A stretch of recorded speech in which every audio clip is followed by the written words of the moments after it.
Who are we talking to today? We are talking to Summer Vyne. She's pretty well known in Jacksonville. That's an incredible name. I know. And I hear that name and I'm walking through a forest and it's a perfect day. The greenery's there. It conjures up images. Yeah. Absolutely. I'm going to ask her if this is her God-given name or if Deliberate. she adjusted it for any purposes. It's a marketing name, a branding name. I mean, some people do that. Look at actors and actresses. Yeah. But my name is John Smith, and I specifically changed it to Arash Recap for effect. It's not working. See, I laughed at that joke. Thank you. So Summer, she is the CEO of AnuVision, but she's done a lot of other things. And I know we always ask our guests about their background and their pathway to where they are now. I'm particularly interested in where she's been and where she is now and how to connect the dots, because there's some interesting twists and turns, I believe, within her career. The twists and turns, I mean, that is so on the nose. I know. Can you tell us why that's on the nose? Because she opened an aerial arts studio. There's a lot of twists and turns in that, it seems. I would say so. So I want to dig into that, and I want to understand what motivated her, because honestly, doing that during COVID, right? Didn't she launch that during COVID? Well, I know the technology component was launched during COVID. That's the part. That's what I want to know. I want to know, did she launch the aerial? AnuVision itself, yeah, yes, right. correct. It seems like a pivot to own the event space. Yeah, especially that's my speculation. Yeah, right. Just own it all, the entertainment and the audio, video. And she grew her company fast. Very fast. Within 5 years, we're in the tens of millions of dollars. And did she grow up hoping that this is what her life was going to be like? Ooh. Or did she want to start out doing something else? Like, what were her aspirations? Like, when she was a child, she said, I want to be the arbitrator of hologram technology. Yeah, maybe. Which we'll talk about. I mean, you never know. Kids have true. Big dreams. Yeah, they do. They do. What did you want to be when you grew up? I'm a little embarrassed to say this, but I'm stereotype of a little boy, just cop or fireman. And then I think I said brain surgeon when I was in third grade to really get my mom to like me more. But I see. And it worked for a little bit. That held its way for a while. And then when I didn't until they realized that it's not going to happen. You did not have the actual drive. Right. He's just doing this to get our attention. Exactly. Right. Too funny. Story of my life, Jen. I know. All right. That's great. Yeah. All right. Well, let's talk to Summer Vyne as we walk through a beautiful trail in the forest. On a summer day? On a summer day. Let's do it. All right.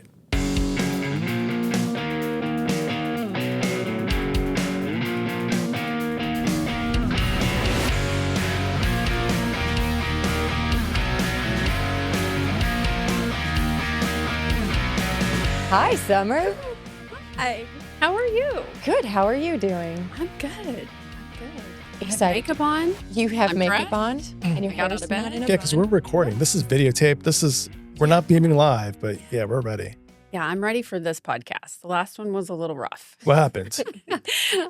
They said, we're not going to record. We're just going to do voice. And I'm like, okay, great. I show up with my hair in a bun, and I'm thinking, and my sweats and just my relaxed state. I'd been on the road for 3 days, so I was exhausted. And I get in there, and they're like, we're going to record today. And I went, what? That's so funny. It was a little bit. That's funny. Now, what did we learn from this experience? Don't trust anyone. Always be prepared. Always be prepared. And don't always trust what they're telling you. Just be prepared for the worst. I have a makeup story, if I can share. We did headshots yesterday. We did? And there was a makeup artist. Oh. And they put powder on my face and Yes. put the shine down on my head. And when they showed me the mirror, I was like, oh, I look better. So makeup artist. And after the photo shoot, the makeup artist asked if I wanted to remove the makeup. And I said, no, this is great. I'm going to roll with this for the day. So I may be wearing makeup from So that did one. anyone say anything after they saw you looking so shine-free? I think they were probably too embarrassed to mention how good I looked. But enough about me. Meet Arash. Hi, Summer. I'm good. You're over-prepared. I'm over-prepared. Yes. He believes this is a podcast all about him. You are lucky to be in his presence. Awesome. That's Well, I'm not glad to be here. Entirely It's true. not entirely true. It's mostly about Summer. How are you doing? I'm doing great. So How you are you? you have a company. I do. I have a couple companies. Yeah. Yeah. All right, give us the roundup. Give us the elevator Okay. pitch. Okay. Well, sort of elevator pitch. Yeah. So everybody doesn't get the full elevator Okay. pitch because they're all different businesses. But so my career was in audiovisual. That started shortly after I left the Department of Education in Arizona. I was in IT. I really loved it. That's what I was going to college for. And I kind of stumbled into being in the AV sector. An owner of the company had come and recruited me. And I was just like, I don't know if that's for me because I just wasn't a salesperson. I was an IT person. Like, what? Mm. And he convinced me. I did it, and it became my career for the last, I don't want to age myself, but 20 plus years. Okay. Mhm. But I also have a love for aerial arts. So when I moved here to Were you a Jackson- practitioner of aerial arts? Yes. Or just a love Okay. for? No, a love, like, Okay. well, I would say kind of both. The Okay. love turned into a practitioner of like teaching other people. I took a bunch of kids to represent the U.S. on the U.S. team when Can we I- went to Wow. compete. I don't know that anybody. Maybe what is aerial arts? Aerial arts is like anything in the air. So it's going to be like when you go to a Cirque du Soleil show and Yeah. you see people on silks, lyras, the hoops, trapeze, different things you see in the air, rope, chains. So I mean, Vegas it's is all of dialing it up. Yeah. It's not a rope anymore. Now you got to get on a chain. And if you've ever been on a chain, they pinch like hell. I would I'm just going to say that imagine. now. When I practiced that, it was in a full sweatsuit and I still could feel it. Oh. And there was a guy doing it that I was learning from. His name was Brandon. He's amazing. He was in Cirque du Soleil, but he literally was shirtless. And I was thinking, Oh, I have a full sweatsuit on. This is painful. Wow. And he's doing it without a shirt on. I was just like, oh, okay. how did you know you had a love for aerial arts? Was this a didn't. childhood watching Oh, no. on No, no, TV? no, no. I fell into that as well. I think a lot of things I have fallen into. And then if I love them, I stick with them, right? So I went to a party at a pole studio. It was my first event. I love where this story is Yeah. going. When we say pole studio, that yeah, I think so. Can we- Think. Like Okay. bachelorette party, Okay. pole Yeah. studio. And I was not interested in the wearing the heels, slinking around the pole, which most house moms and everybody's like interested in because they're taking care of kids all day Right. and working all day and they just want to kind of let loose. I was watching a girl in the corner who was there practicing while we were doing our party and she's flipping around and I was like, I want to do that. How do we do that? And she's like, you can't do that. And I was like, oh yeah? Well, I'm going to figure out how I can do that. And then I started training with friends in the aerial space because I just enjoyed being in the air. I was never like a dancer, but I felt like I was dancing in the air. Yeah. I just fell in love with it, and then I became fit and healthy, and so it was a place to it's my escape. When I get stressed, I go to the studio, and I just get creative. Are there studios in Jacksonville then? Yes. So I built the first studio in Jacksonville. Of course you did. Yes. Summer. I moved here and you didn't have one. And I went, oh, Got to gotta do have something one. about this. Right. So I opened one and it's been open now for since 2012. Oh wow. Yeah. Amazing. So I love it. It's where I go to escape. And everyone that works for me is amazing. And all my students are amazing. I mean, I have stories of students telling me, journeys. I've had kids where I had one student that is still with me. And when she was in high school, she was not doing well. And her mom said, you saved her life. Oh, you have to have an outlet, and that is the outlet. And for her. it's so hard for me to say that story every single time because I just created the business because of my love. And I didn't realize Right. I was having impact on anyone else. And to know I saved one child is Yeah. like, wow, Yeah, pretty cool. you did your Pretty job. cool. Yeah. You didn't even Yeah. know what you were meant to do. Didn't. Amazing. And that happens a lot. It seems like I fall into Yeah. things and then I'm like, I'm not even paying attention to all the good things that are happening around me. So it was a very good thing. That's inspiring. Well Okay. done. You guys are the first people that have ever got me to say that, and got tears. All Like, right. stop. That's a Okay, beautiful Doesn't story. take long. We're No, only a it few didn't. minutes in. It didn't. It Can't wait to didn't. see where this goes. Well, it's fun because I just saw her the other day for the first time. She's come back to my studio as an adult, and she's like, "This is my place." Like, Aw. I'm just now. She's closer. She had moved to like St. Augustine, so she was a little bit further away. But that was very impactful. Yeah, I to see bet. her again. It's fresh in your Yeah. mind right now. Yeah, very. So you opened a studio here, Yeah. but you came here for another position, Yes, I came here for the audiovisual career that I had, which was sales focused. Yes, I kind of led the company, Okay. and they had a division out here that wasn't doing well, so I came out here to try to help it, and I just kept going, and then I just started to kind of create my own way. I was working for people, and I wanted to do things differently, and I didn't have I couldn't make a lot of the calls that I wanted to make. Mm. A lot of these companies are getting eaten up by investment bankers, and they're losing their soul. Yeah. They don't really care about customers. It's about numbers and spreadsheets. And Yeah. every customer I consider family, a friend, somebody that's going to call me the next time they want something done. And I'm not looking to be the gigantic, monster in town. I'm looking to be the best, and me be selective about who I'm doing business with and things like that. So I think it's just changing. The world's changing quite a bit, but most of the AV companies I've worked for have been bought up by investment bankers, and it's a hard thing for all the employees that are involved because they spend less than a second thinking about each employee as they merge. And that was when I saw some of that stuff go on, I was just like, this is just not for me. I got to go do my own thing. So that's what triggered. Go ahead, Jen. yeah, Oh, you can finish. So that's what triggered you launching. AnuVision AnuVision. Technologies. Yeah.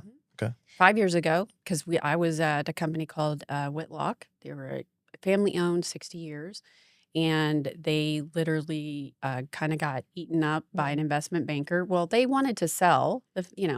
Mr. Whitlock, 60 years in business. That's a long time, Yeah. right? Yeah. And they went to some investment bankers and did their due diligence, but then within 2 months of them passing their business off to those investment bankers, one of the largest AV integrators in the world went on the market.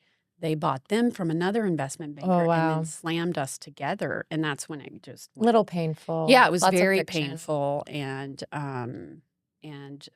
there was a lot of commitments from that investment banker. We're not changing your name. We're not changing your vision. We love what you're doing. We love that family-owned entity and how big you are, but we'll never change any of that. And in 2 months, it was Different. now you're going to be called AVI SPL, Yeah. and you're not going to be the same culture and business you were before. And most of us weren't working at that entity for a reason. We Yeah. loved the camaraderie of that smaller company and For sure. still being big, but still family owned and Right. really caring about customers. So Yeah. it was a little bit of a struggle. Speaking of vision, what is your vision for your company now? It sounds like you really want to hold on to that small family-run business. What are you hoping for it? What are your big aspirations? I think one day I'm going to end up probably selling to somebody at some point when I want to retire. So Yeah. I think eventually my business may end up in that same, battlefield Yeah. of AV companies. But right now my vision is I want to keep it to where there's a lot of autonomy for each person that's servicing customers. I think that was lost when I was over sales. As much as I tried to keep that for each of my people, executives always got in the way, right? So, Don't they always? and there has to be some of that because you have to make money, you have to be viable, you have to be able to grow. So a lot of that is important, but I think you also have to have your synergies around being customer focused. You can do all of those things and still be customer focused. I Agree. think being a little more transparent with customers is really Yeah. important, which is something that we don't do a lot of. I think I think there's a lot of things like right now, for example, we're sitting down with customers talking about the potential of tariffs and exactly what they are and showing that information to customers and not just, hey, we're going to do a price hike and it's going to be 20% across the board because we think tariffs are coming. Right. And some of our manufacturers are doing that, but we at the same time are going back saying, here's what each manufacturer that's on your list of things that you do, here's what their plans are. Because some of them are like, hey, tariffs are coming. They haven't hit us yet, so we haven't made a decision. But I need to prep customers that, hey, your projects are right now in the middle and potentially could be impacted. What do you want to do? We can order stuff, hold it in the warehouse. We can, find ways to help them so that those huge increases maybe don't hurt them in their budgets and their bottom lines. It's hard. We do a lot of schools and government entities, and they have a lot of handcuffs on them about what they can and can't do, right? Right. So it's still difficult to try to help them, but you do the best you can. But I think it's just some of the bigger companies I hear are, telling customers, hey, I'm just going to Increase by X we're just amount. increasing everything right now just to protect you, and nothing is in stone yet. Like, let's wait. Are you really impacted? There's a lot of things happening quickly with the government, which we're not used to. Yeah. Usually we have a lot of runway. We know what we're doing. There's a lot of time. And suddenly it's like, I go home at night every night and watch the news because I have no clue What's changing. what's going to happen today. Yeah. And that is so different, I think, for all of us. I think in first time in history, probably for me at my age, I've never seen the government work like this. And it's very scary. I think there's a lot of good things happening, but I think there's a lot of things that potentially could be risk factors for people as they're living their day-to-day lives. Good for you for maintaining the transparency, though. I mean, it does seem like that's the honest approach. Yeah. And I'm sure that's also what keeps your customers your customers. So you must have longevity within your client base because of that. They trust you. Yeah. And I think we try our best. Sometimes we don't always get it right. And sometimes they're still upset. But, you just keep going the path and you will end up with all the right customers and your relationship will be good and you'll have the right partnerships. I think you can't please everyone and you have to know that. Naturally. And I think in the beginning I was trying to please everyone and I would do anything and everything to do that. And sometimes I got in my own way. So you sometimes just have to be like, this, I know I'm doing the right thing. This is what we need to do for customers. And even if it's not enough, you just have to, let them make their decision, let them feel the pain they're feeling and move on. It's, And go ahead. I want to take a step back, though. Okay. Are you taking a step forward or a step back? Well, I would consider it technically a step back because I really wanted to dig into the fact that we see that AnuVision was created 4 years ago. Do you know what was going on 4 years ago? Yeah. So I started my business April 2020. Yeah. Right. So as everything shut down. before you answer Jen's question, I want to add a question because it's not typical for people when they experience a change in the workplace. You're seeing the culture of your industry changing. Yeah. And you said, I'm going to start my own thing. Yeah. And so I want to know that decision-making process for you because you're making it seem like it's pretty easy for you to start things. And that may be a thing that you have. I came to Jacksonville. There was no aerial studio and I put one up, which is amazing. I just want to know how I can do that. So anyway, so what allows you to just have the freedom to say, I'm going to do this? Like, what was your matrix of decision-making there? If there was one. Sometimes there isn't. Yeah. Like I just get something in my head and I'm like, I'm going to do this. And you just have to be willing to take a risk. And I think that's where people said the word. I think a lot of people say, oh, I take risk. No. Like I could lose my house. I could lose everything I own. And I have. So I think once you've gone through that, you're like, you just have to rebuild. I lost my entire savings and 401k and everything that I had in a business venture that went south. Because before I owned AnuVision, I owned a company called CSI. And CSI was an audiovisual company. And I had left an employer I'd been with 13, 14 years. Right. And everyone said, oh, you're going to die there. And I was like, oh, thank you. I had motivation my I baby need. down there. Like it was a great stint. But once I moved to Florida, it was very different. Those business models were very different. So when I chose to leave and start my own thing, I had a partner out of California. And within, I think it was year 4, we had made it to about 35 million.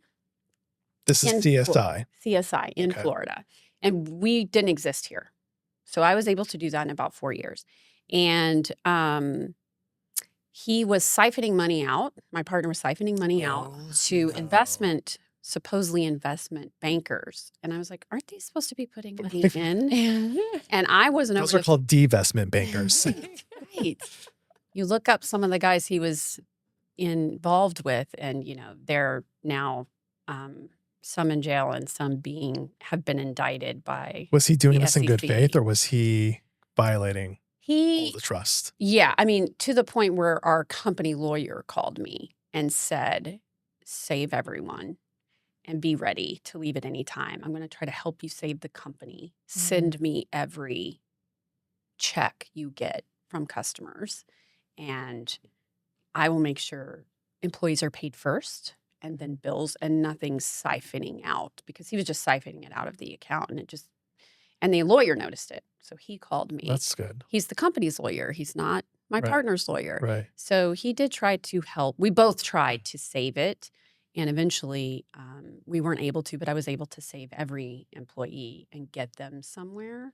Good. And we had a whole office in Orlando. Whitlock picked up that entire office, hence why I was in partnership with Whitlock. I mean, I literally called the CEO and said, I have a huge problem and I think you can help me.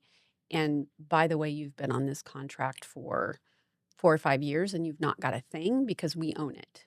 Would you like to own that? Because I literally had, I think it was like close to 8 to 10 million in POs on my desk from customers on that contract. So Whitlock was like, absolutely. So that's kind of how my relationship with Whitlock started. I just wanted to find a good company that I could put everybody with. And then my whole Jacksonville team, I took to a company called MTech.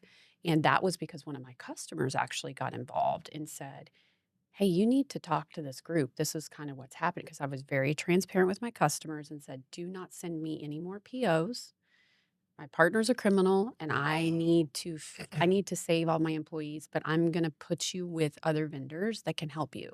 And that's what I did. What's your conversation with your partner at this time? Yeah. Did you confront him? Oh, yes. I confronted him and, it was just lies after lies. And he just was not being honest. And when the lawyer would tell me this was what was really going on and then versus what he would say was going on, it was just like, what is happening? And I think that I learned a lesson. Okay. I was put in that position to learn a lesson before I actually started my business. Yeah. Like, don't be trusting of every single person you're in business with. Own your business, know what's going on financially. So now I own the keys to the financial piece of my business. I didn't even have a look into that. Like, I didn't have access to anything. Oh, interesting. Right. So I could see in the system our orders and all of that stuff, Yeah. but the banking stuff I could not see.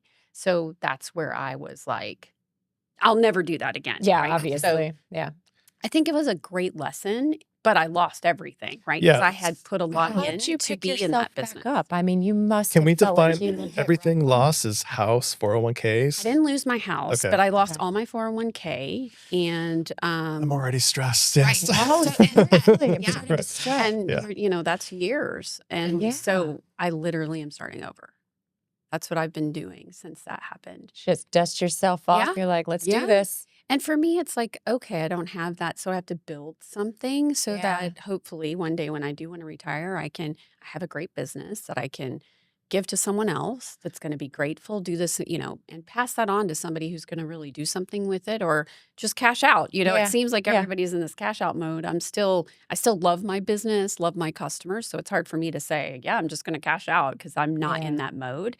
But, maybe at, 70, I Yeah, I was might gonna be. say. I feel like I'll work longer than I probably should just because I love to Yeah, work. you're passionate about it. I love what I do. Yeah. Like, I love going to work every day. It's always a new challenge. I mean, not every day's great.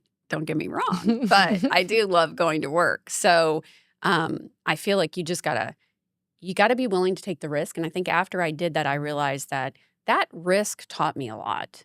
And I was super successful. My whole team and I were so successful. And I'm just like, if we wouldn't have had him, we'd have been great. It would have been just fine. So that's when I was like, I got to do it again. Can we talk about how you're super successful? Because you grew AnuVision pretty fast too. Yes. Yeah. So when I look at your Started during COVID. right, yeah. Yeah, so literally the first year, April 2020, I Yeah. incorporate, Yeah. I do all of that. And then we're supposed to just be gone during spring break, right? And my daughter, comes home and we're just like, okay, so this is great timing. I can get everything going. And then once we all go back, and we just never went back. And I was like, oh no, now what am I going to do?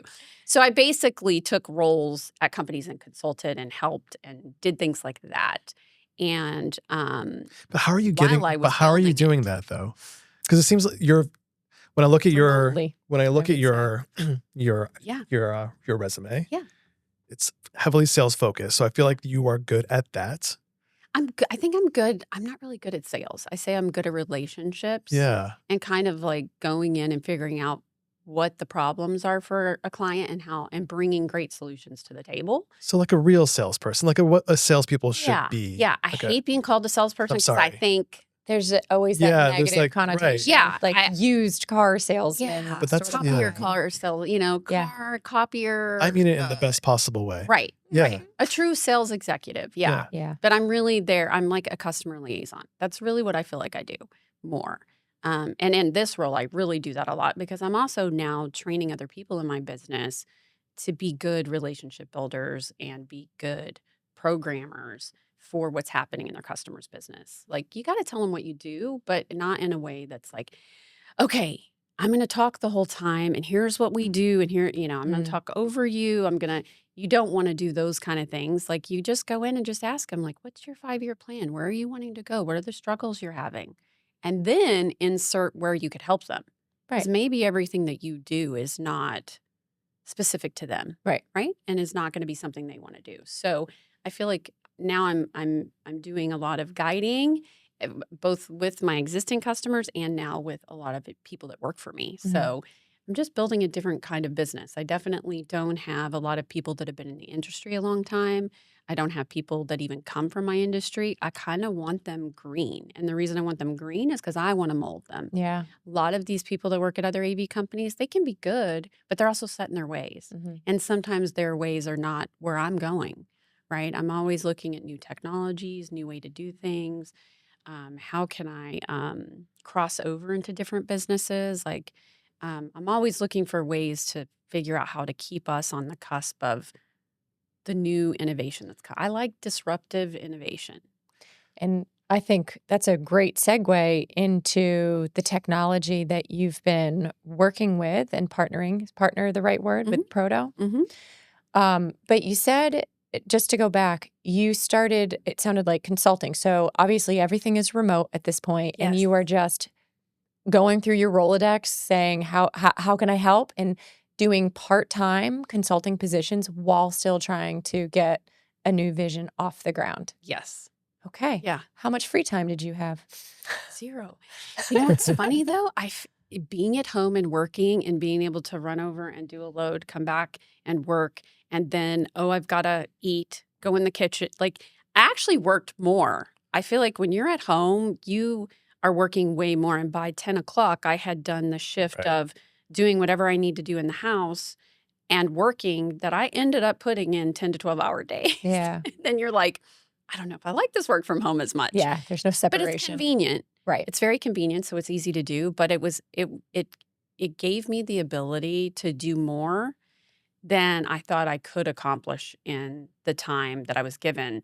I didn't think that downtime was going to be as long. So I Yeah. really worked hard at, having a job that I could keep my family supported on and creating my new business. So Yeah. it was a balance, but it was a lot of work, but it worked out. It worked out, but it was a lot of work. Was it fate? Do you feel, because you said, I was meant to go through the first experience, Yeah. and have your trust severely broken, big lesson learned, and then you get the gumption to go and start your own thing, and then COVID happens. Did you, and you're just the timing of it, does that feel a little bit fatalistic?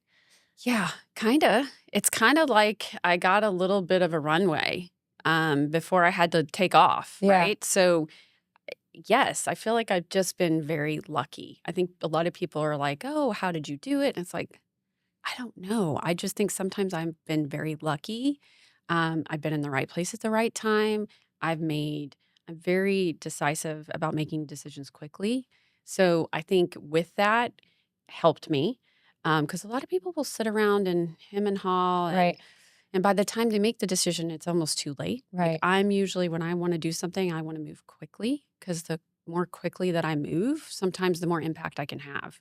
Sure. So I don't always get to do that because I don't always have the skills I need. So I'm trying to find those skills, which brings me to my new business that I Yeah. created this summer called NTeractix, which is around the hologram technology and all the AV technology that I do, but it's now helps with content creation. So I'm selling a lot of things like video walls and touch panels and hologram machines and things like that. But then the customer gets them and their ROI isn't as great because they don't really know what to do with them.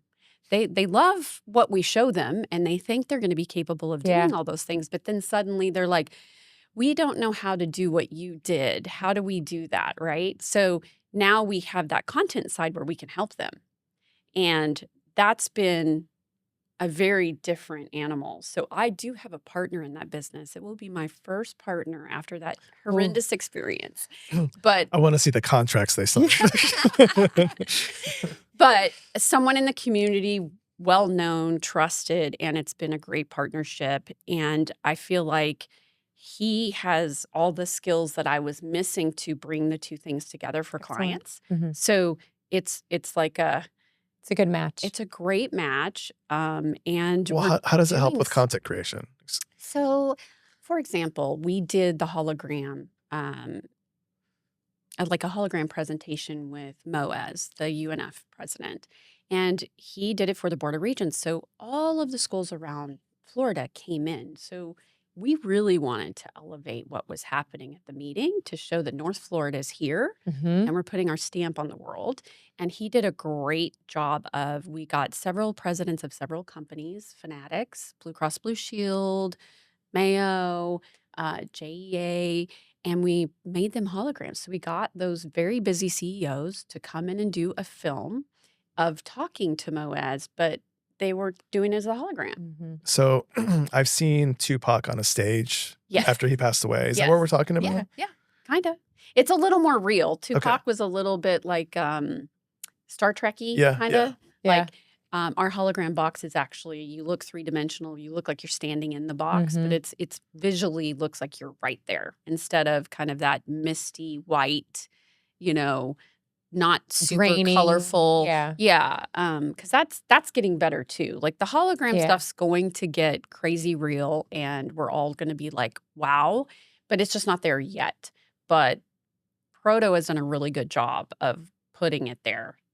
We just can't elevate them on a stage without a box and stuff like that. But we've done some really cool stuff. We did that with UNF. And what was great about that is though all those CEOs were supporting how they support UNF and how UNF is supporting their workforce. So it was a great That's overall excellent. mission to explain to people, but do it in a way that we were being super innovative, Yeah. which is not what we're known for in North Florida.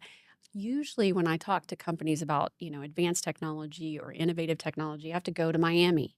I Yep. have to go to Tampa. Yep. Well, we're going to start making them come here up to Jacksonville, right? That's right. And we're going to put ourselves on the map.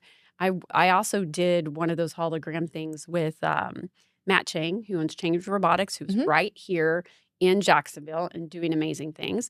But I beamed him to Naples for a STEAM event at Collier County Schools.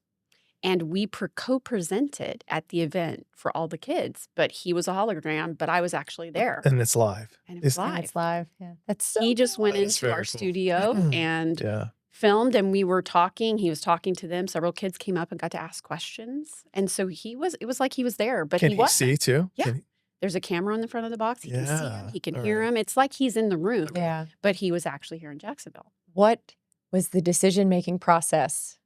I want to work in the hologram space and start to beam people to events. Like, how do you come up with this? I literally saw it as it was like brand new and just called the company and said, I have to represent your product. That's the coolest Wow. thing I've ever seen. And I just want to get more in that space. I want to understand where it's going. and how it's going to change what we're doing.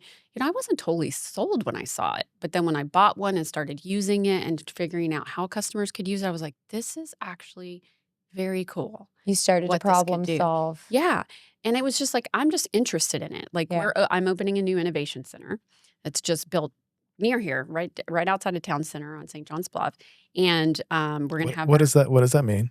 So my office will be in this innovation center, but all of our fun stuff, all of our toys and tech and cool things that you want to be able to see. Did I hear a podcast studio is going to I am be? building a podcast studio in there, and it's going to be open to all podcasters to come in and use, because I know space is hard to find, and sometimes it makes it hard for folks. But we want people coming through there, and we're going to be changing out the technology constantly. And it's going to be an event space too, so that if you wanted to have meetings and stuff, because we're going to have huge video walls there, we're going to have the new LED film, we're going to have some cool hologram ceiling things. There's some stuff that I still haven't seen yet that I've already invested in to bring in, because we got to put Jacksonville on the map, right? We gotta show that. I feel like we're there. I feel like we're there. We're shouting at our at the top of our lungs, and it feels like people are starting to pay attention. We just interviewed Matt Chang on the last episode, actually, and he gave us some insight. It really does feel like people are starting to go, hey, look at Jacksonville over there. Yes. They're doing some cool stuff. Yes. When does the Innovation Center open? It's opening. We're doing our ribbon cutting in May. Okay. And we're going to have a huge launch party and stuff. So it'll be open to the public. Anyone can come, and we'll be announcing it on our LinkedIn and social media. And the chamber will be there to do the ribbon cutting, because we are a big chamber member. Yeah. And it'll just be a lot of fun. I'm really excited. I feel like we're already growing out of this space. Is that terrible for me to say? No, we completely just built understand. it. And I'm like, gosh, we're already running out of space. How is that possible? It happens fast. Who knows? We might have a second one coming soon. But it'll be open for everyone, and it'll be a space where people can go and have access to technology and do things that they want to do for their clients, their customers. I'm making it for the community as well, because I know how hard it was when we were all working at home to have a space. Yeah. So once we found a building, I was like, we need to make a space that's open to everybody. And it's hard because some of those technologies are expensive. Yeah. So if we can give you a space to come in and use it, what a great tool for the city. So, and I really want to help Jacksonville become more of a tech hub and drive innovation here, because I'm big into that, as you can see. Yes. I'm a little crazy. Yes. And is this going to be featured or have any part of Jack's Tech Fest, which I just saw? Yes. So the nonprofit Jack's Tech Fest is run by myself and Matthew Chang, and then Alan Worley, who is my business partner in NTeractix. Okay. And we started it because we were like, we need a nonprofit in which we can have an event, and we're going to do it a whole week.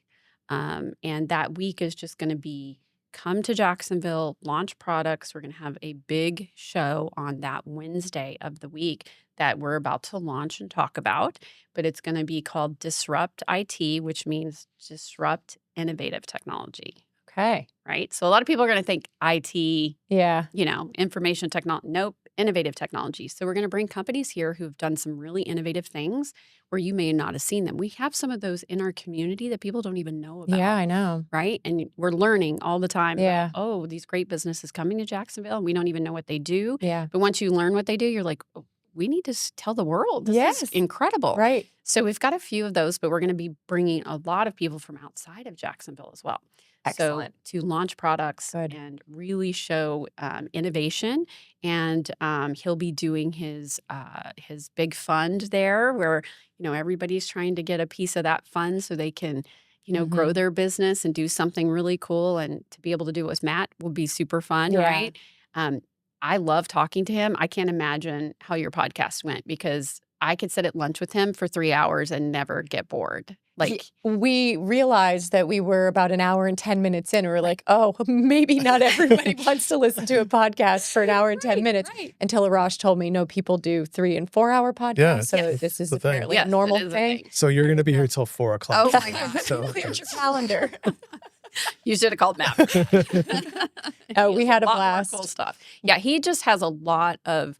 He dives deep when he goes into being a part of something and innovating something, Yeah. and he learns an awful lot about it very quickly. I mean, his mind is sounds just brilliant. Yeah. I am not that quick, and I'm not always that interested in all of the ins and outs of biodiesel and all these new things he's doing, right? Yeah. But when he tells you what the end result is, it's fascinating, right? But I Yeah. don't know that I would go be researching some deep. of those Yeah. things until I realize, so then I started doing that, and I'm just like, how did he? So he amazes me, and is always doing something crazy cool that I'm always like, I know, what are you he doing? really is. Like I see him post something, and I'm like, what's this about? Tell me about this. So But you're it seems like he somehow has a very methodical research pace, but he still moves quickly. yes, You are ready to make a decision like that. and sometimes have done zero research. Is that scary? It terrifies me. I could never say that I take risks. I used to when I was younger. Right. Say I would take risks. I have still yet to jump out of a plane, even though it was on the top of my bucket list. At the end of the day, I pretend to take certain risks. And I think this is the perfect time to play Risk It or Skip It. Oh, good. Although I think we know What a all great of the title. answers. Yeah, I think we do. Should we try to guess what her answers are going to be before? Summer? I think Yes, she's going I to think you say, should. Okay. I bet you she's done the first thing we're about to ask. You'd be That- surprised. I bet you I You haven't. know, Like, actually, now that I think about it, this first thing, why would we even put this on the list? Because it's in the air. I don't know. I think you'll be surprised. What Okay. is it? Skydiving. No, won't do it. What? See, I knew you You did. could When you dance. were jumping out of a plane, the first thing I had in my mind was like, no. But what never. if we have like a It's really perfectly nice good plane. sash Why that's do you have to jump out of it? It's a perfectly good plan. For fun? Yeah, The no. thrill? No. No? so nothing that's going to take your life potentially. Okay. Well, I don't know that that's necessarily true. I just, for some reason, have never had a desire to jump out of an airplane. Perfectly. But imagine all good. the aerial acrobatics you could do. Now, On if the you way hung a down. silks from a helicopter and Yeah, lifted we'll me do up that. and I could You would do that? do stuff on it and then, then it could just drop me off when I was done. Yeah, all in. Does that seem Okay. riskier than skydiving? Because that feels riskier to me. Yeah, you don't have a parachute. It is Yeah. a lot riskier, I guess. I didn't think of it that way. But like, I've always wanted to hang a silks from one of the bridges, shut down Ah, traffic, hang it from the middle of the bridge, take pictures. And We should do this next week. right, I saw that in New York and I was like, how How do do we we get do a this? permit to shut down the bridge? And then my mind started going, how do we do that in Jacksonville? I don't know that I could ever accomplish Someone's it, going to but start it a would be company cool. next week. The aerial bridge see company. this in Summer's future. Yeah. Okay. The next thing. You have your innovation opening, grand opening. Yeah. You ordered sushi for the group, and that sushi is 3.5 hours old. Are you eating? Are you going in? No, I don't even eat sushi when it's 5 minutes old. Okay. I never could have predicted that. Well, let me tell you why. I lived in Arizona. You don't eat sushi in Arizona. That's where I grew up. So we just don't eat it. And when I came here and people like caught fish and then cut them up and ate them right there, I was shocked. That was new to me. And that every place has seafood Yeah. here Yeah. was new. So I love the crab. I love the shrimp, but you put a fish with Shellfish an eyeball version. on it in front of me and say, eat that. It's No. like, physically can't do it. But do you like seafood generally? So do you like Just the fish without shellfish. eyeballs? I'm not a big fish lover. I do love all the things that eat everything else Sure. in the ocean. But I don't The like insects fish. of the sea. Yeah, Okay. I like the bugs of the sea. Is that terrible? No, they're delicious. They are Yeah, delicious. They are. And so expensive, but delicious. But in Arizona, you just did not eat that often, Okay. if you know what I mean. Yeah. It's hot Yeah. there. And there's It's out no there, and there's ocean no near us. water. Right. It's just not a safe thing. Like, there Totally was understand. probably not a time that we went out to dinner with friends where someone didn't get sick if we went for sushi. And Yeah, I was yeah, always that would like, turn your nose I off. would just be like, teriyaki chicken? Yeah. Yeah. I would be eating off hibachi Okay. and not so Yeah. much sushi. But Which is also quite delicious. yes, I yes. understand. Okay, so this seems more up your alley. Would you take a sabbatical for an entire year so that you could go and travel the world with your family? Ooh, Starting tomorrow. no. Okay, starting. Interesting. No. Do you need a week of preparation? No, I don't think I would. Okay. What would it take for you to do it? What would it take? Would it be 70 years old, you sold to the investment company you hate? Yeah, it would be like I would have to be pretty set for life to go do that. Because I think I also have, my daughter, and I want to make sure that, just in case. Yeah. I didn't have a lot when I was young, so I overindulge in my daughter. Terrible, by the way. I'm just going to tell you it's terrible. But I don't really have a desire to just go run off to a bunch of places. Now, I love to vacation, but I like them in short spurts. I have a very busy mind, and I like to be doing stuff. And to just kind of hang out and relax is really not Need me. a sense of purpose. I will go to constantly. a pool and be like, okay, are we playing volleyball and Yeah. having cocktails? Okay. And everyone's like, can we just lay Believe- here and relax? And I'm like, that's boring. Let's They do call something. that adult ADHD. So I have that. I definitely have that. Now, don't get me wrong. I love vacations and I will relax, but I definitely like to do stuff and see stuff Yeah. and not be just You wanna trapped in be a room active. and just trapped on a beach, but I want to go see stuff. I want to go learn. And I think I would lose my fire if I left for a whole year. That makes me tick. Yeah. I love business and I love all the challenges that are promoted in it. As much as I get aggravated, I love it. Yeah. And when I figure it out, I feel so, it's just a sense of accomplishment that nobody gave me. I just feel it. Yeah. So I love that. I kind of breed off that. But I do you love find that you feeling. get inspiration or new ideas when you're finally able to sort of calm down a little bit or find that place where the Yes. where the mind is getting a Yes. break? Yeah, the hologram thing. Yeah. Yeah, I finally took, a day off and was relaxing on my phone. A day off, relaxing on my phone. And then suddenly, what is this hologram? And then instantly up I need one. to my computer. I want to learn more about it. So yeah, sometimes that is where the inspiration comes from, but it's short-lived usually. Okay. Because I get very excited and I'm ready to go. You're on to the next thing. And I'm on to the next No, thing. that's great. And you probably, having that sense of purpose and that drive probably is what gives you complete satisfaction too. Yeah. You Yeah. feel fulfilled, I would say. Yeah. Yeah, I would say so. I'm built weird. I'm built very different, I feel like, because a lot of people are just like, you just work too much and you do too much and you're always busy. And it's just like, but I love it. But Like, you like it, so I do. As much as I may complain about it sometimes, I Yeah. do love it in the end. Like if I was just sitting at home taking care of kids, I knew that wouldn't be for me. And that's a busy job. yeah. But it's a job that would overwhelm me. But I can go into an office and not feel overwhelmed. It's just how I'm built. So do you feel very confident, 99% confident that let's set the scene. You are lying in a very comfortable bed at the age of 105. Wow. I had to, Yes. she's Yeah. going to live a while. She's going to have She's gonna live a the while. elite technology. Yeah. All of your family and friends surrounding you, they know that this is your time. Are you going to look around the room and have any regrets that you spent your life, quote unquote, working? Probably a little bit, if I'm honest. Yeah, I would think so because I feel like sometimes, when like my daughter will say it to me. She's like, Yeah. "Oh, Mom, you just love to work," and she's right. I do. And Yeah. that's what keeps me ticking. And, but I also make time for her and would do anything for her. Yeah. But I do hear it, Yeah. from my friends and family. So yes, I think I would probably look around, but I haven't learned how to harness more of my downtime yet. I'm hoping that that's all I do as I retire. That's my plan is like conquer that because that is going to be a hard one for me. It's going to be very hard for me. I don't So- see retirement in your future. She's going to start No she's way. going to start a retirement community.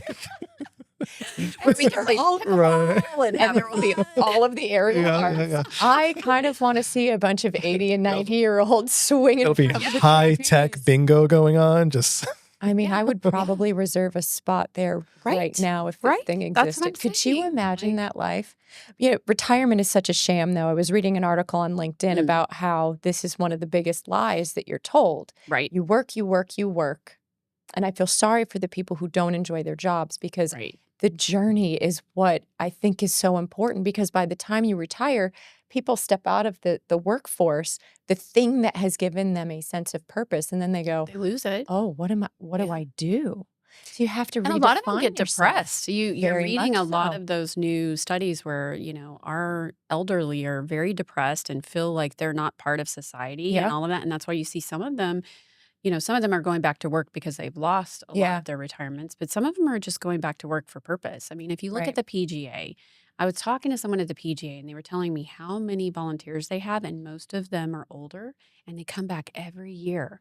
That is probably the best week of their life. Yeah. They're out in their community, they're helping, they're at a very fun, exciting event, and they're, getting an exercise, they're walking around the course. They're, you look at some of those, I was watching some of the PGA stuff where they were having some of the people that have been there volunteering for 30 plus years, and you're just going, wow. But I think that's the problem. We don't incorporate a lot of our elderly into the mix as much as we should. And that's scary to me. That's why I don't almost want to retire. I feel like you keep kind of going. become very complacent, and you don't have your space, and you don't have the things that make you happy. So And fulfilled. I think as I get older, that is definitely something that I'm always thinking about, looking at, and talking about is like, don't put me in a home. Please don't forget about me, even if I'm crazy and it's like senile. everyone's existential fear. Yeah. Don't Yeah. And I'm like, I'll leave you enough money that you just make sure I have a nurse and a room, and I'll be happy, because Well, I think that's scary. retirement for our generation is changing. I don't think we have the same hopes of, I'm going to retire at Have you heard about this new trend? what new trend? They're calling it mini retirements. So you retire every 5 years. I think the term for it is sabbatical. But they're called mini retirements now. So you just quit your job For a year. And usually you come back and make more money. Is that That's what I keep the secret? Yeah, that's Is that the secret? Right. So Well, and a take lot the of year people off retire then. from Take the it. government. The government, that's why they have rules. You can't come back for a year, but it's like, that's great. Give me a year, and then I'm going to come back and get another job, have full retirement, and probably make more than I was making. I have a lot of friends doing that. Wow. Because they're really good in their space and Yeah. they can do that. But that's so weird to me. I know, this 5-year thing sounds pretty. Yeah. So That's pretty maybe good. what we need to do is we all need to just take our year off, Yeah. come back. Be See, financially responsible this- during that year. It's so a you scientific experiment that Yep. we would conduct. Yes. I Okay. would I think we should do it and don't then risk see what it. happens. I would do it. I would do I that. don't know that you would risk it. I mean, I say I would right Yeah. now. And then I would overanalyze the living hell out of it. Yes. And go, I can't do it. And then your family would be like, "Are you crazy?" And then you would be like, "Yeah, we're not First doing that." judgment. I'd be like, Yes. oh, I can't. Yes. I can't. Yes. Which That's brings usually us what to happens. risk. Because Yeah. I still want to get to where you see risk and your risk tolerance. Yeah. Mhm. Because it seems like you're saying you're willing to take the risk that other people aren't. Yes. Yeah. And I want to know, is it because you're seeing things that other people don't see? Does that make sense? So when you're doing your risk analysis, you're going, it's really not a big risk. I actually know, I have a pretty good idea of what the outcome will be. So to me, that will look like, you're going to drown in the ocean. But to you, it's like, I'm going to build a cruise ship. It's going to be fine. Yeah. Because if it doesn't work, it still floats. We're okay. So what are you saying? And I know Right. that's specific to each decisions, but how do you see it where you can, And can you Well- teach it to other people? I don't know. because I'm taking a year off and I'm going to need some insight. The hell you are. I think for me, when I'm looking at something, I don't necessarily look at the risk. I look at plan A, plan B, plan C instead. Like, yeah, it may not work, but if we do this, this would work. And if we do this, if that doesn't work, what if we do this? So I usually have a couple fallback plans. Yeah, kind of like a couple different plans of like, okay, we're going to do this, but we really want it to be this one thing. But if it can't be this one thing, it can also be these other two things to help support it. So I kind of look at it that way. Even when buying my building and saying, hey, I want to make it an innovation center, huge risk financially. Yeah. A lot of risk on me because I personally had to do things to get it, right? But I looked at it this way. It's an office. We need an office. We need a warehouse. Yep. And we need it to be convenient. And we also need it to be centralized. So this is perfect. It's more than we wanted to spend in the area we're in, and it wasn't what we wanted. I was going to have to spend another pot of money to get it where it needed to be. So I feel like, but I looked at it this way too.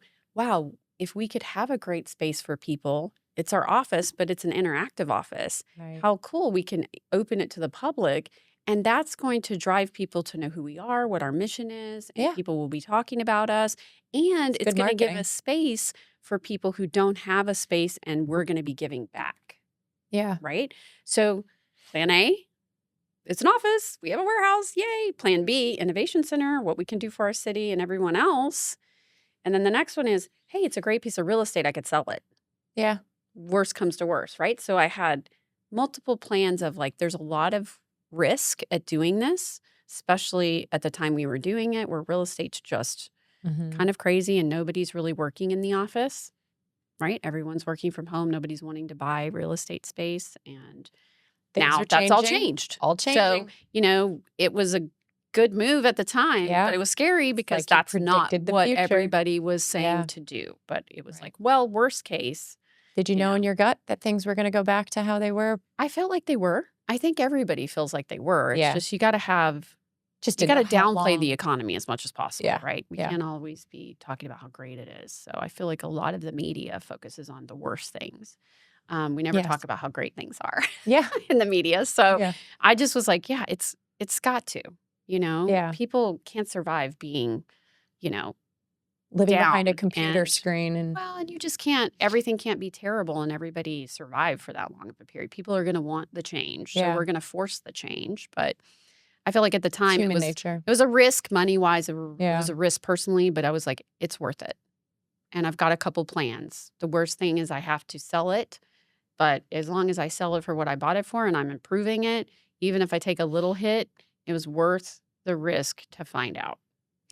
Do you feel over the course of your career and everything that you have accomplished, do you feel you have had to work extra hard? I'm not getting the sense that you're going to tell me life is so difficult being a woman in technology, in business in general.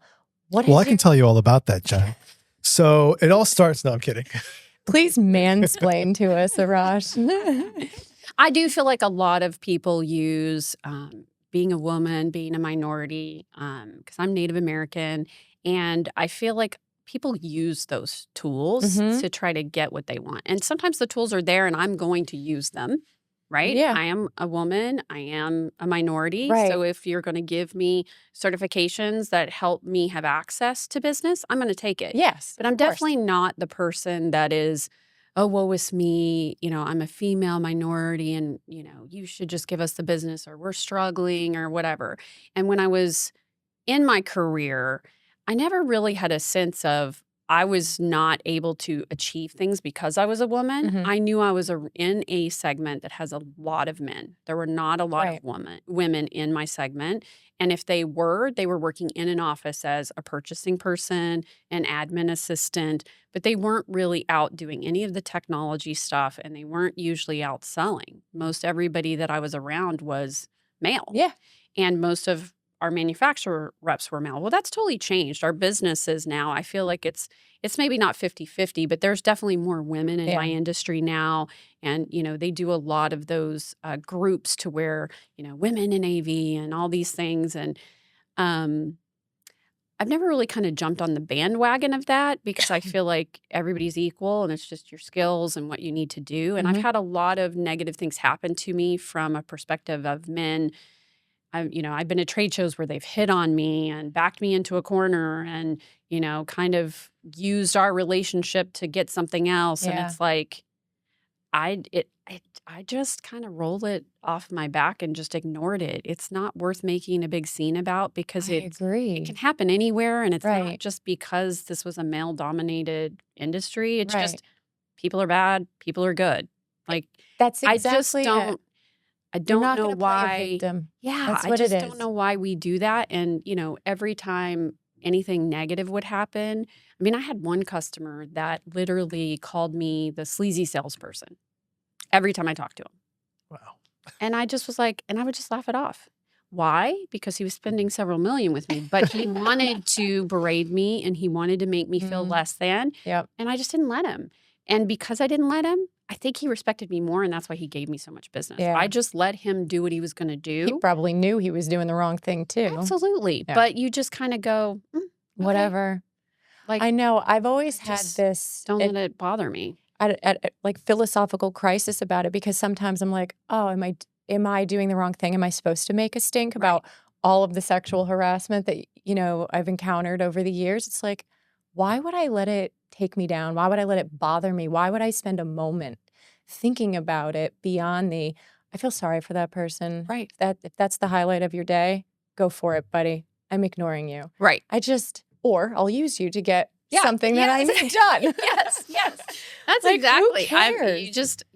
I feel like, but I mean, there is, I think, times in which, it's taken too far and it does need to be made a big deal. Oh, But for I've sure. never Absolutely. ultimately encountered anything like that. Yeah. I've even had physical violence towards me. And, it was shocking, but you just kind of are like, wow, that person is not doing well if that's how they're reacting. Right. Right. Yeah. Something's going on in their brain that it's not, the wiring's not fully connected there. Yeah. And I think when I was young too, getting into, I was young, I think I was in middle school and I got in a fight with a girl. And Who won? No, I'm sorry. and you look back at like when you became violent and why you became violent, and it's more hurt. You're hurt, so you lash out and so forth. So I think as I got older, I realized very quickly like those are not good things, and if people are displaying them, there's something else going on. For sure. Because I definitely had those days as a young person and not a lot of parental guidance, right? So I moved out very young. I think I was like 16 and I lived in my own apartment. Oh, wow. And thank goodness my child support was going to pay for the apartment, but I was still in high school and trying to go to high school and do things. And it was rough, but that's when I think you decide you can't be a victim because it isn't going to help you. It's going to slow you down. I tried it a little bit and it just wasn't getting me where I needed to be, and I didn't have food sometimes. And so I think you either come from like it's a little bit hard and you learn that like you either go a good way and you harness that power, or you go a bad way. And let it defeat and you. you just let it take over your life, and then you get nowhere. So I just was very lucky. I always say, I didn't have the best childhood, and I'm overindulging my daughter, which everyone is like, stop doing that, except her. She's spoiled, but I think I wouldn't change it for anything because it's made me who I am today. Right? Like you kind of go, Exactly. God, I wish my parents were more there. I wish they were more in tune with me. I wish they could have got their act together, but then I just like, but look at what I wouldn't be who I am today. And I think, and every year I get, I think a little better at how I feel about all of that. The older I get, I just go, I have a pretty good life. So are you connected with your parents? I am connected to my dad. Okay. He actually moved here. Okay. Oh, that's great. Yeah. So he moved here, and we now have a great relationship, whereas before we didn't. Yeah. You kind of have to forgive and move on and let people make mistakes. But I don't. All do. Yeah, but I do not talk to my mother at all. So I just decided that just was not. Sometimes you have to decide. They're family, but you have to decide Boundaries. Is that you want this to continue? And I think for my daughter's sake, I was like, this is just not healthy. Yeah. And we can't be fighting this. I did it for about 30 years. And then I finally was just like, that's it. When my daughter was 1 year old, and I just went, Yeah. Yeah. We can't do this anymore. It's just not. I'm not going to let Jaden go through this. So we just don't. And good for you for having the boundaries. Yeah. A lot of people don't have the courage because it does. It's hard because people are like, but it's your family. And I go, but I don't care. Yeah, Like, it's your family shouldn't want to hurt you all the time. Right. It's not what it's about. Right. So I think you have to like just take it on the chin and go, And what did you learn from it? And then put one foot in front and of the I'm other. crazy in love with my daughter mom. That's the problem now. My daughter will tell you, she's like, I'm obsessed with you. And she's like, you're crazy. Because I just want to, when I'm around her, I want to kiss her. I want to hug her. And she's like 21. She's like, get off of me. You know? So it's a little embarrassing. We could be somewhere and I'll just look over at her and think, oh my God, you're so pretty. I just love you. And I just want to kiss her. And she's just like, oh, we are in public. What are you doing? I'm just like, so yeah, I'm a crazy mom. So, I think it's wonderful. Good because I didn't have that. So Yeah, my daughter's yeah. getting that. It's Right. really nice. And I'm Feels good. sure she really does appreciate it. I think so a little bit. She'll act really annoyed by it, but I think one day she'll go, I'm I'm the so best mom." lucky. Yeah, She will. She was crazy, but I loved her. Well, it sounds like you broke a cycle. I did. Yeah. Yes, I did. Yes, I agree. Yes, I guess I never thought of it that way, honestly. But yeah, I think so. Yeah, and this is like, to me, it sort of correlates to like everything we've talked about in terms of your career and the businesses you've started. Yeah. There's a place where you make a decision Yeah. Mm-hmm. and maybe not even realize that you've made that decision. Yes. That's a monumentally good decision. Yeah. Like I said sometimes How do you I don't bottle know. it, Summer? I don't know. So 'cause sometimes I don't know what I do. I said luck. A lot of it is luck. I really feel like a lot of it's luck because sometimes I just go, Yeah, oh I don't my buy God. that. I don't. We don't. Do you believe that? It sounds like BS. I'll be But honest. seriously, sometimes I'll make a decision like starting a business in COVID. Like COVID hadn't even started yet. And I start it. And then I'm just like, oh my God, what am I doing? But Summer, Right? there is a perspective and a frame of reference that you have that I think allows your decision making to feel like luck.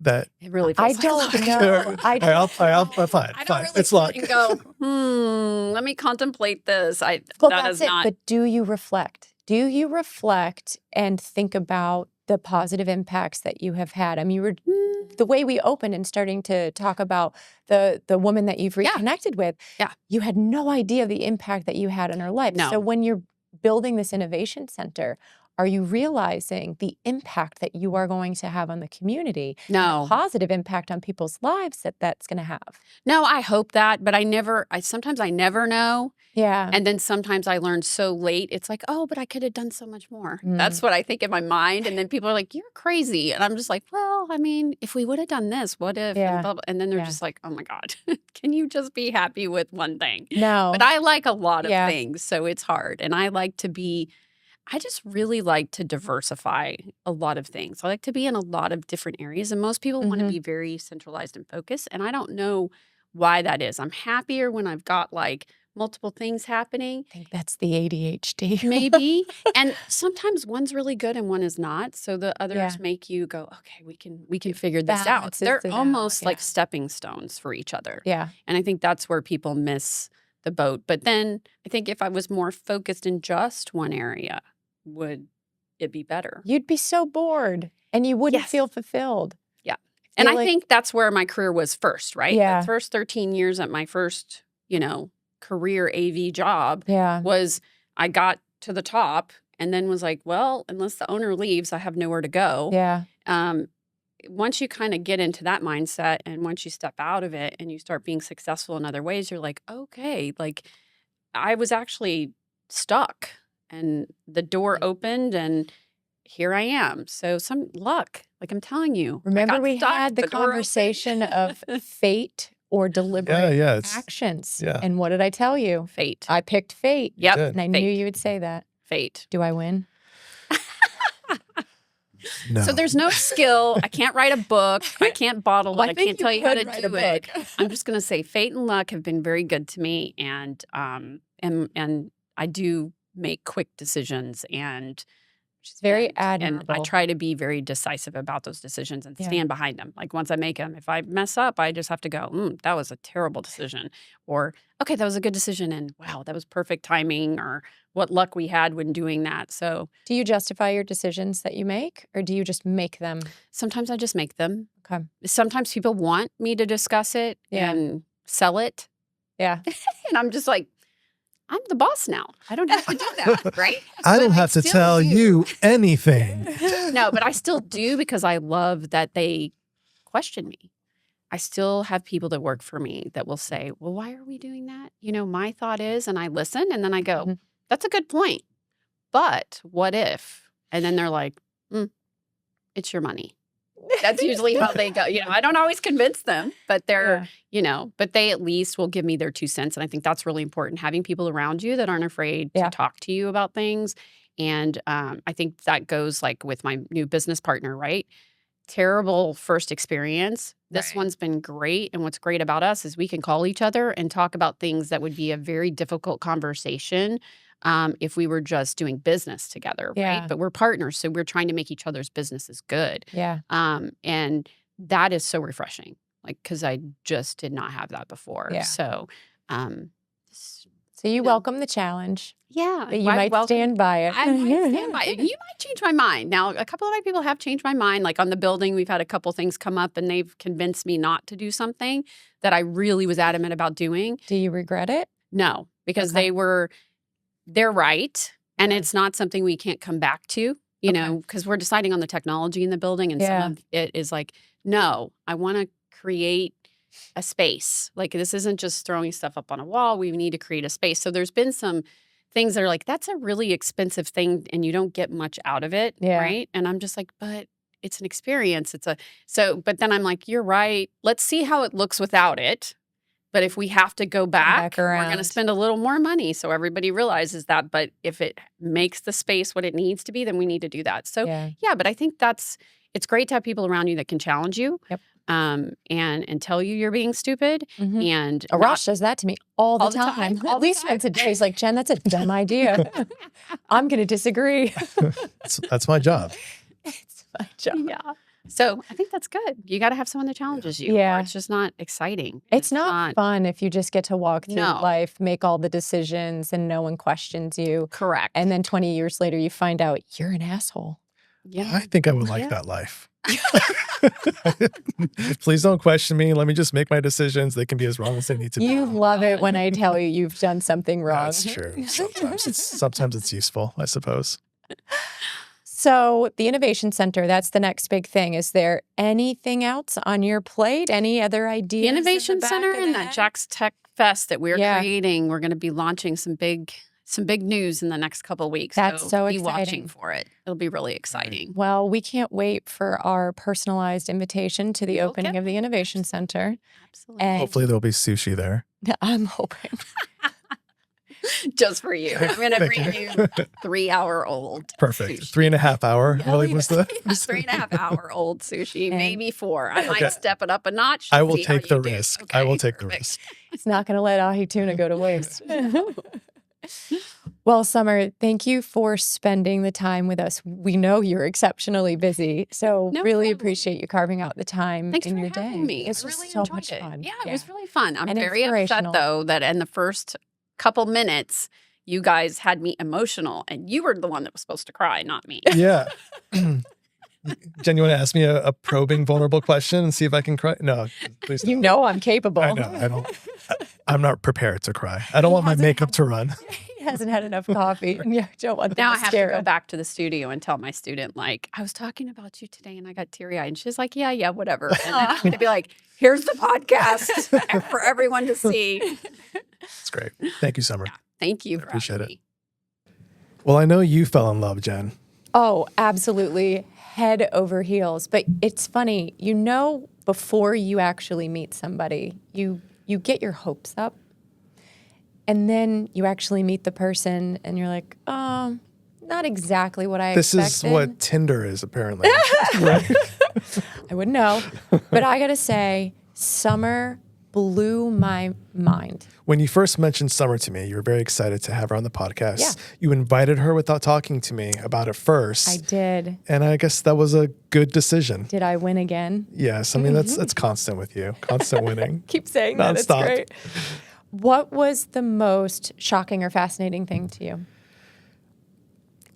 Shocking or fascinating, I just really enjoy her personality. Yeah. So it's easy to hear her tell her story, and she's so humble about it. She's real. And vulnerable. Yeah. I appreciate the vulnerability. So it's nice to hear how people can quote unquote fail at a thing, or things can go wrong rather, with her first business that she talked about. And failure is the wrong word there. Things went wrong. Right. And how they recover, because that would be... It didn't break her. It didn't... She dusted herself off and was like, all right, won't do that again. And I admire that greatly, because I think, I'm definitely a person. I need to give myself a few days of the self-pity. And a few days? Not that I'm saying you need more, but yeah. But after a big bust like that, that's a big blow. Yeah. How do you then have the courage, I think, to then carry on? Because I would just be so, I got bit once, then that means it could happen again. And yeah, I would like to think more of myself, but that's why it's incredibly inspirational to see how she picked herself up.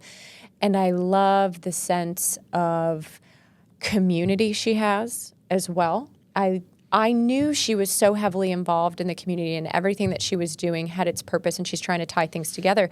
But talking with her, you can really see just how passionate she is about putting Jacksonville on the map, being an innovation tech hub. And I love hearing that from her. Yeah.